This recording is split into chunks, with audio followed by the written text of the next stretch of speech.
असलामुअलैकुम की हाल चाल है। ठीक ठाक हो? मम्मी ठीक ठाक हाँ। अज मैं तुहानू बाप की शान के बारे कुछ शेयर पेश करना चाहना जेडे तुहानू यकीनन पसंद आएंगे।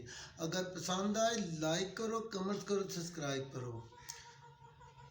अजला तू ए रोग पुराने अज दे नहीं, टुर जाऊंदे जद बाप ते मुड़ के लभदे नहीं, टुर जाऊंदे जद बाप ते मुड़ के लभदे नहीं।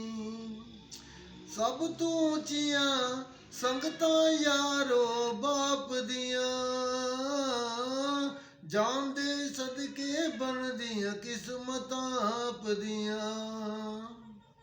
सब तू उचियां संगतां यारो बाप दियां, जान दे सदके बनदियां किस्मतां आप दियां।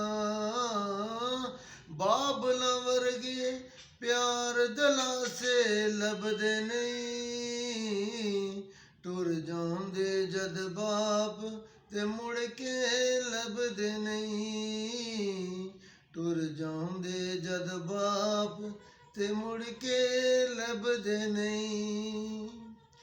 पुत्तर भावें लख जहान तू मंदे ने, मां प्यो आखन सारे जग तू चंगे ने। पुत्तर भावें लख जहान तू मंदे ने, मां प्यो आखन सारे जग तू चंगे ने।